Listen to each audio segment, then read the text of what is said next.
God is great. All the time. All the time. God is great. Christ is risen. He is risen indeed. Thank you. That's awesome. We could do that all morning. There are a couple of readings, that I'd like to share with you this morning. And they all have to do with the resurrection, at least in some way. And they all have to do with a mystery.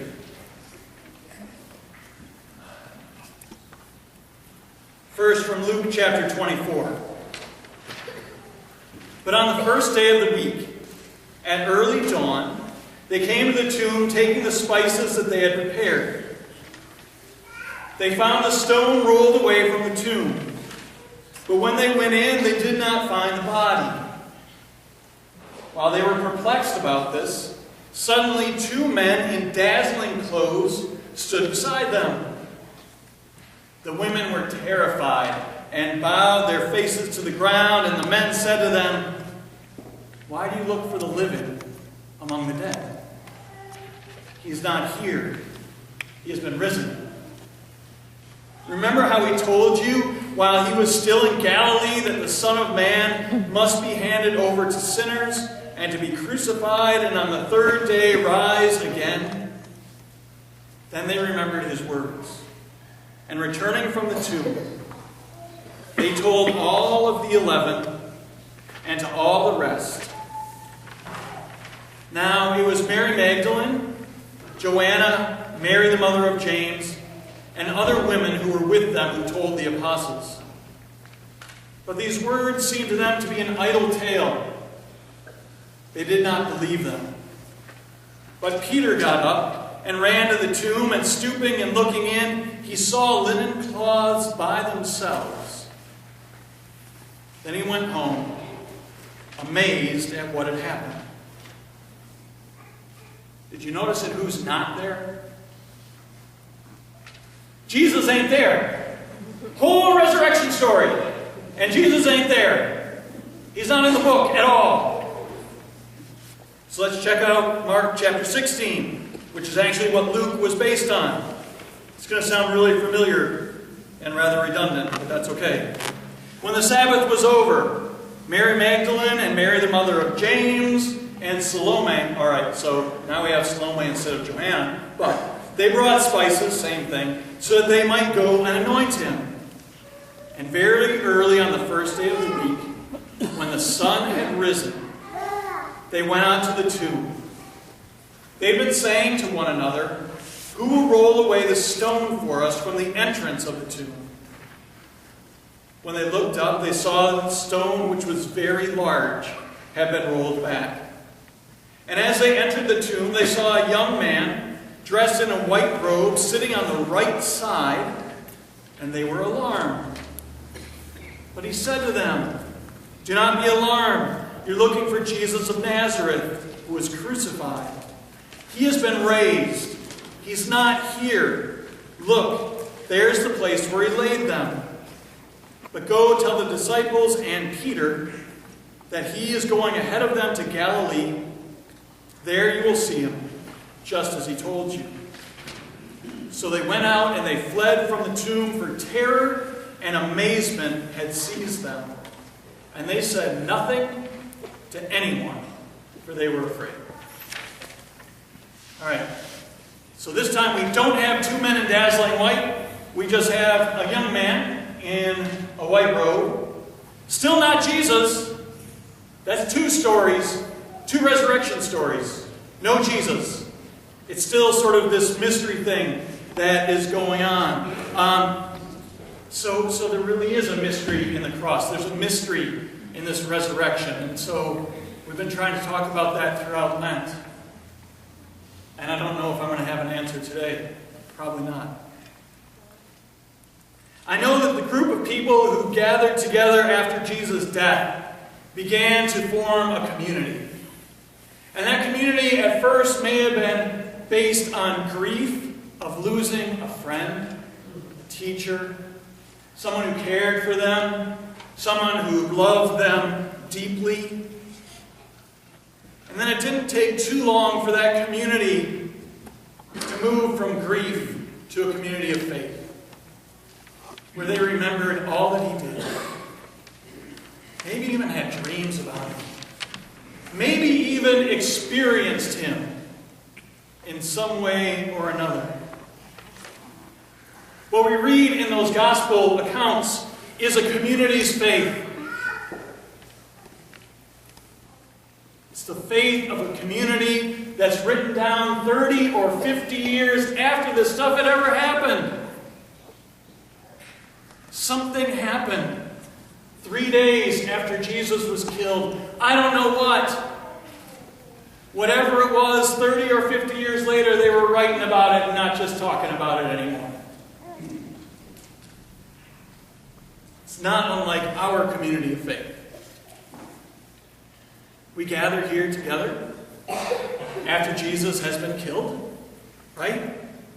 We're a community where we share stories and memories and teachings about Jesus and how he has impacted our lives. Sometimes it's really easy to articulate how he has impacted our lives, and others it's really, really difficult. So in days and weeks and months and years and decades and millennia, people are still talking about Jesus and experiences they had with him. I want to lay out a couple of things, and then I'm going to close up with some real theologians far beyond myself. And these are rhetorical questions. All right, I'm not looking for answers, just rhetorical. I'll answer them myself. Was there a real Jesus? A rabble-rouser? A political insurrectionist? Somebody who stood up to religious leaders and made them take notice of what they were doing wrong in God's house? Yes, there was. Was that same Jesus killed at the hands of an unjust political system? Yes, he was. Was there some sort of resurrection experience that lots of people have had then and now? Yeah.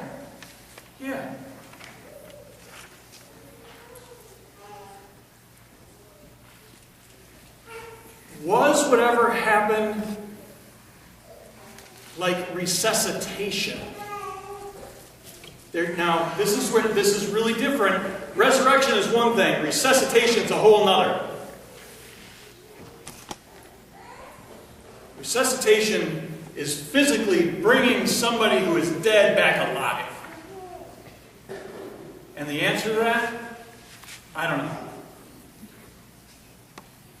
Was it just some sort of a spiritual experience? I don't know that either. Was it real?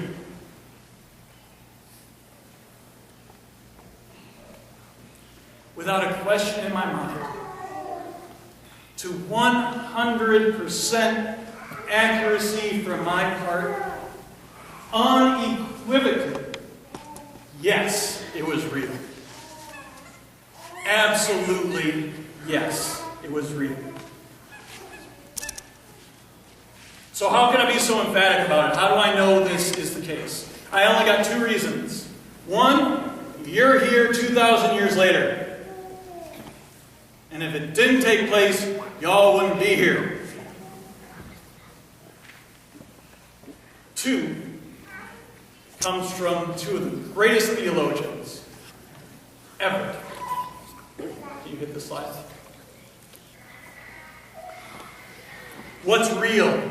Asked the Velveteen Rabbit one day. Does it mean having things that buzz inside you and a stick-out handle? Real is not how you're made, said the Skin Horse. It's a thing that happens to you when someone loves you for a long, long time. Not just to play with, but really loves you, then you become real. Does it hurt? Asked the rabbit. Sometimes, said the Skin Horse, for he was always truthful. When you're real, you don't mind being hurt. Does it happen all at once, like being wound up, he asked, or bit by bit? It doesn't happen all at once, said the skin horse. You become it. It takes a long time. That's why it doesn't often happen to people who break easily, or who have sharp edges, or who have been carefully kept. Generally, by the time you're real, most of your hair has been loved off, your eyes drop out, you get loose in the joints and are very shabby.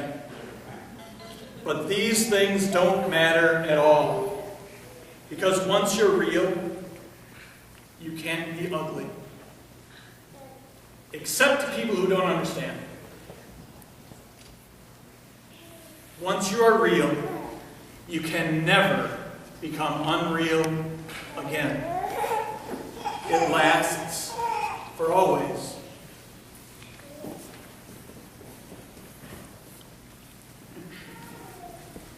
Jesus, risen and alive, is real.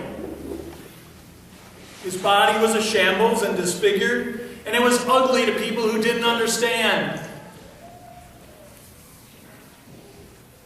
If you remember the rest of the story of the Velveteen Rabbit, it goes like this. The boy who owned that rabbit got scarlet fever.